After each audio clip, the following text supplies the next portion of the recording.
बिस्मिल्लाहिर्रहमानिर्रहीम। सूरह मोमिन रुकू नंबर 1। हामीम। हिन किताब जो हेठि लाहणु अल्लाह ग़ालिब ॼाणींदड़ वटां आहे, जो गुनाह बख़्शींदड़ ऐं तौबा क़बूल कंदड़, सख़्त सज़ा ॾींदड़ सघ वारो आहे। उन खां सवाइ ॿियो को इबादत जो लाइक़ु न आहे। ॾांहुं वरणो आहे काफ़िरनि खां सवाइ अल्लाह जे आयतुनि बाबति ॿियो को बि तकरार न कंदो आहे। पोइ शहरनि में वापार लाइ संदन अच वञ तोखे न ठॻे।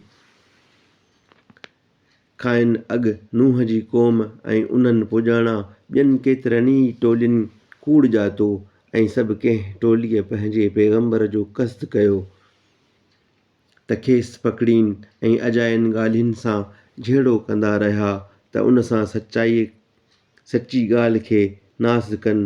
पोइ खेनि वरितुमि, पोइ मुंहिंजी सज़ा ॾियणु कीअं हुई।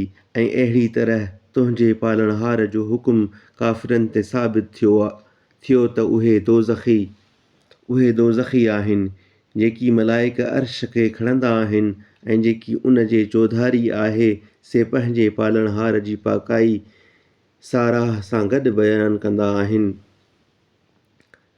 ऐं मथसि ईमान आणींदा आहिनि ऐं मोमिननि लाइ बख़्शिश घुरंदा आहिनि। चवंदा आहिनि त ए असांजा पालणहार, सभु कंहिं शइ खे पंहिंजी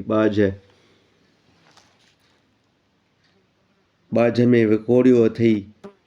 तंहिं करे जिन तौबा कई ऐं पंहिंजी वाट जी ताबेदारी कई, तिन खे बख़्श ऐं खेनि दोज़ख जे अज़ाब खां बचाए। ए असांजा पालणहार, खेनि उन हमेशह रहण वारनि बाग़नि में दाख़िल कर, जिन जो साणनि वाइदो कयो अथई, ऐं जेको संदनि पीअनि ॾाॾनि ऐं संदनि ज़ालुनि